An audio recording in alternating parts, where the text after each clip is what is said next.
Good morning, GCA family. My name is Blake Barton, and I'm a junior at the high school. I'm leading your devotional today, and I'll be reading out of Hebrews 12. The two sections I'll be reading from are called The Call to Endurance and Fatherly Discipline.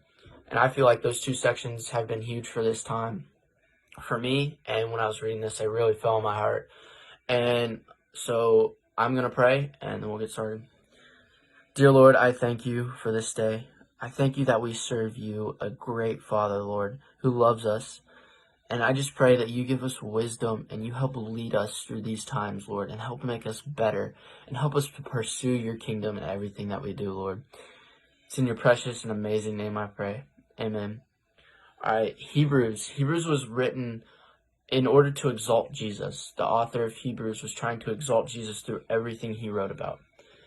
Hebrews 12, I'm going to read the first section, and it says, "Therefore, since we also have such a large cloud of witnesses surrounding us, let us lay aside every hindrance and the sin that so easily ensnares us.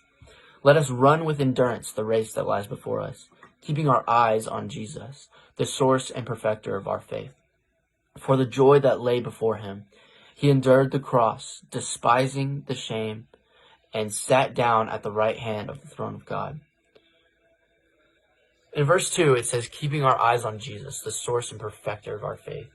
I feel that when we had normalcy, we would walk through everyday life and sometimes get caught up by distractions and not being able to keep our eyes on Jesus.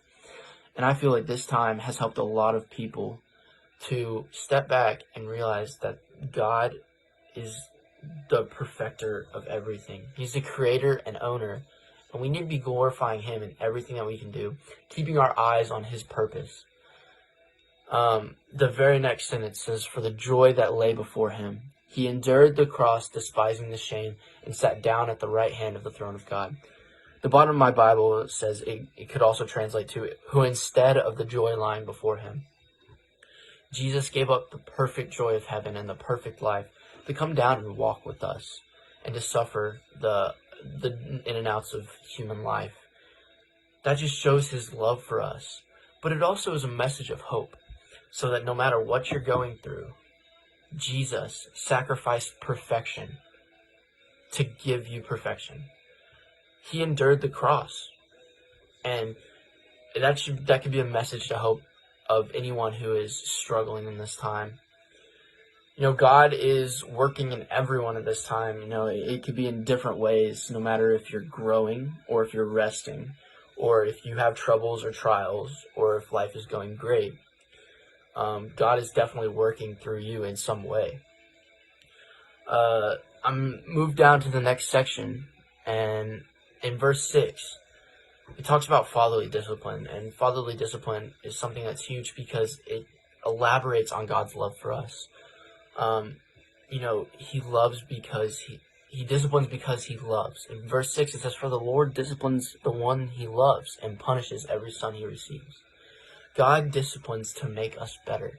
God disciplines to show us his love for us and to show us how great we can be and to prove to us who we can be and how we can serve his kingdom.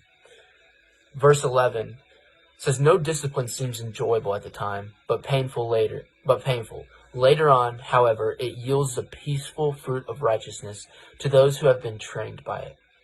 In verse 12, therefore, strengthen your tired hands and weakened knees. Verse 13, and make straight paths for your feet, so that what is lame may not be dislocated, but healed instead.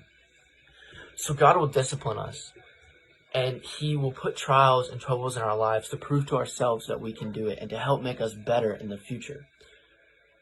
This right here says no discipline seems pleasant. Yeah, this time isn't fun. This quarantine, not being able to be out with friends and going through your normal lives isn't fun. But God is using this time to make us better. He's using us to work on our flaws and to help to change our purpose to direct towards him in everything that we do. He's bringing everybody back to him at this time. I feel this is a huge time for the church, and he's just showing our love, and he's helped bringing us together and help uniting everybody. The discipline, however, yields the peaceful fruit of righteousness. So no matter what the hardship of discipline looks like, it is going to come back and come around full circle and we're going to glorify his name in everything that we do. And then the last verse 12 and 13. Therefore, strengthen your tired hands and weakened knees, and make straight paths for your feet, so that what is lame may not be dislocated, but healed instead. God is helping strengthen us for our future moments, for the future trials we can have down the street. God is helping strengthen us for these times, and he is telling us, make your foundation in the Word, so that we will not be shaken. Discipline is something that we all need, especially in the time where we don't have a lot of structure, and our days we might wake up and not know exactly what we're doing. We could all get dragged down by laziness, but I feel this is a message of hope, and this is a reminder that God is there for us. God is disciplining us. God is helping us in this long race of this time. And I just thank you guys for listening. I hope you have an amazing week. See ya.